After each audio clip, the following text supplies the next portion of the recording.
From LEX 18, your official UK sports station for Big Blue Nation, this is BBN Tonight. Presented by Central Bank, the official bank of UK Athletics. Welcome into BBN Tonight. I'm Keith Farmer. And I'm Eli Gaines. Tonight, our Bull Week coverage of Kentucky football continues with updates from Coach Mark Stoops. Yeah, and we'll hear from Coach Cal on the basketball side, along with Mike Pratt of the UK Sports Network. Well, the UK football program is giving us a look at the team's practices ahead of Saturday's Gator Bowl showdown. That's tonight's Big Blue story presented by Baptist Health. The Cats are back on the practice field and at full strength. As we mentioned last night, the team currently has no issues with COVID-19. Here's what Coach Mark Stoops had to say on his radio show last night. I think we're in pretty good shape, really. I really do. I feel like, the big thing was mentally, those guys getting a little time off, getting to be able to go home, spend some time with their families, still get back here safely. That was really key. I'm glad we, enabled them to do that and get home, spend some time with Christmas, and still get back here and us be COVID-free to this point. So that was, it's been good. I could see our players refreshed, mentally focused, and we've had really good practice. And Eli, I think that they had to know that they were going to get some time off before they took that vote to whether to play in the Gator Bowl, because knowing you had just a little bit of time away and to see your family, something you hadn't had all year, had to be something that made these guys go, yeah, I want to play in one more if I can get that little bit of time off. Yeah, take advantage of it too and get back to it and hopefully get one more win in this weird season. Yeah. All right, Coach Stoops also talked about striking a balance between playing to win Saturday's bowl game and getting time behind center for the quarterbacks other than starter Terry Wilson. I want to play the other guys. I made that, known right away to the quarterback. But Terry's our starter. I expect him to go in and play well. We want to win the game, and we're going to give ourselves the best shot to win the game. But, I think, do I look at it a little differently? In that way, I do, Tom. It's always the same. We're there to win. We're not going to this bowl game just to participate and all that. I mean, we want to win the game.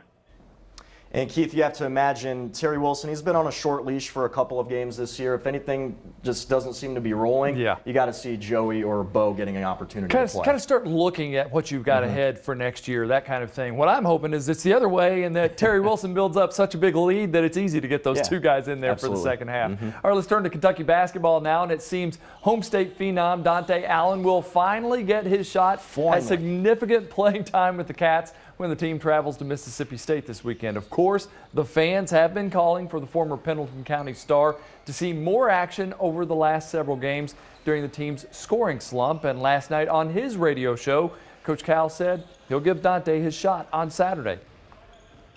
Told Dante last night and tonight he's going to get a chance now. Still got injuries.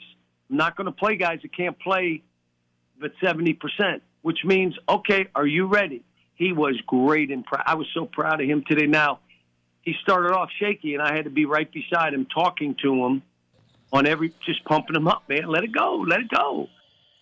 Eli, the thing that worries me there, though, is the part where he says, I'm not going to play a guy at 70%. And if that's Terrence Clark, that worries me a little bit. But at the same time, maybe that presents the chance for Dante. And the thing is, I hope not too much pressure is put on Dante in this situation. Hopefully he doesn't struggle for like 3 or 4 minutes and then Cal just yanks him out of there right away, hurting that confidence a little bit more. Give him some time, let him get comfortable out there on the court, and let him hit those shots. Coach Cal also gave us another update on Keon Brooks. The sophomore has been out with a knee injury since early October, but Cal is hesitant to provide a specific timeline for his return.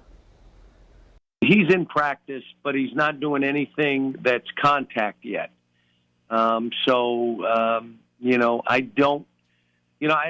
don't want to say, but he's there, he's in, he's leading, he's involved in everything unless we do contact stuff, and then he's not. Coach Cal says when Brooks does return, the team will move to a 4-out, 1-in system with Brooks at the 4 spot to create more space down low, similar to the roles Derek Willis and Wenyan Gabriel earned in the past. Keith, do you think that's probably a good move to get Keon back in there? I just want to see him get back. I feel like that's one of those intangibles, one of those things that you can see out there that if they can get him back, that could really get this team going with the veteran leadership that he has. So hopefully it happens sooner rather than later. But we don't want to rush it because we don't want him injured elsewhere. All right, coming up next on BBN Tonight, we're going to continue our conversation on the Hoops team with former Wildcat Mike Pratt. The UK Sports Network analyst will share his thoughts on the team's 1-6 start when we return.